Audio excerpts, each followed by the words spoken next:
Bienvenue dans ma chaîne Réseau Gestion. Aujourd'hui, dans la catégorie PDG Management, on va parler d'amélioration continue en gestion. Découvrez là, le défi perpétuel du PDG de son équipe de direction pour améliorer de façon continue l'excellence opérationnelle et organisationnelle dans son entreprise. Donc, on parle en gros d'excellence organisationnelle. Le monde du management et de la saine gestion, c'est un parcours sans fin pour le PDG qui doit innover constamment afin de poursuivre son évolution progressiste. Il y a régulièrement des améliorations, des techniques dans le domaine de la gestion qui peuvent permettre au PDG de son équipe de direction d'être à la fine pointe de l'excellence organisationnelle. Être une organisation performante et admirée pour ses résultats, c'est une denrée rare.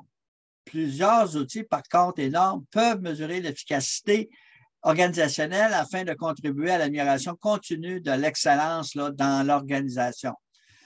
Par exemple, un outil de mesure d'efficacité organisationnelle qui est exceptionnel au Québec, c'est le Calimètre. Donc, comme on vient de le dire, être une organisation performante, c'est rare.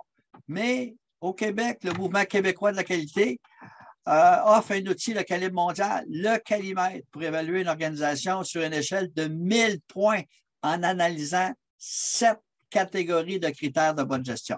Donc, on va faire un portrait global de l'organisation, son environnement, les partenaires, les défis, développement durable, etc. Et là, on va examiner 7 catégories de critères de bonne gestion. Premièrement, le leadership, c'est la base. On va donner 120 points.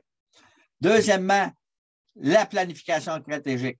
Comme on l'a vu, il faut savoir où on veut s'en aller. 85 points. Troisièmement, l'attention accordée aux clients et au marché. N'oublions pas, une entreprise, ça n'existe pas s'il n'y a pas de clients. 85 points pour cet aspect-là. Quatrièmement, on va regarder la mesure et l'analyse de l'information dans l'organisation. Donc là aussi, on va donner des points. Cinquièmement, l'attention accordée aux ressources humaines. 85 points. N'oublions pas, les ressources humaines, c'est les autres qui font le travail. Sixièmement, attention accordée au fonctionnement opérationnel, aux opérations. 85 points. Et le sommaire de tout ça, il faut que ça produise des résultats. Donc, les résultats de l'organisation, 450 points. Donc, l'intégration de ces 7 éléments-là va nous donner un portrait de l'excellence organisationnelle dans cette entreprise-là sur une base de 1000 points. Et à partir de là, on pourra faire de la comparaison. Au Québec, toujours, puis ça existe aussi probablement dans d'autres pays, suite à une initiative d'un groupe privé d'entreprises en santé, le Bureau de la normalisation du Québec a, lui, introduit une certification pour le respect de sa norme, pour valider les bonnes pratiques organisationnelles des entreprises en santé. Et on peut aller consulter ça dans leur site web.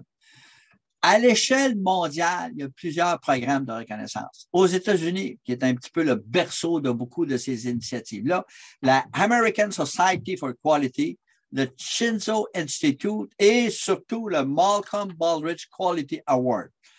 En Europe, l'équivalent, la Fondation européenne de la qualité. Et n'oublions pas le Japon, le Deming TQM Award, introduit par un Américain. Donc, tous ces pays-là ont implanté des systèmes de mesure de l'efficacité de la gestion de la qualité dans une organisation. Globalement, on a aussi les normes ISO. Donc, les organisations qui se demandent comment améliorer la qualité de leurs produits ou leur système ou leur processus, ils peuvent pour satisfaire les clients, ils peuvent se tourner vers les normes ISO. Il y en a plusieurs. La famille de normes ISO 9000, ça inclut plusieurs des normes les plus reconnues de l'ISO. Ça a été élaboré pour répondre à divers aspects du management de la qualité. ISO 9001, ça définit les critères applicables à un système de management de la qualité. Cette norme repose sur un certain nombre de principes de management de la qualité, notamment une forte orientation client, la motivation et l'engagement des employés de la direction, l'approche processus d'affaires et l'amélioration continue. Là aussi, on peut consulter le site web pour en savoir davantage.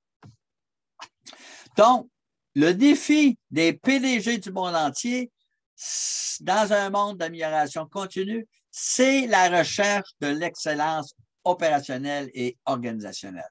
C'est un défi constant pour les PDG et leurs équipes de direction. La solution, c'est simple, c'est quoi? Il faut se mesurer et se comparer en utilisant les meilleurs outils disponibles sur le marché. Abonnez-vous à ma chaîne YouTube Réseau Gestion pour suivre l'évolution des prochains épisodes. Vous pouvez aussi suivre mon groupe Réseau Gestion dans mes groupes privés sur Facebook et LinkedIn. Et évidemment, mon podcast aussi, qui est disponible sur Google Podcast, Apple Podcast, Stitcher et Spotify.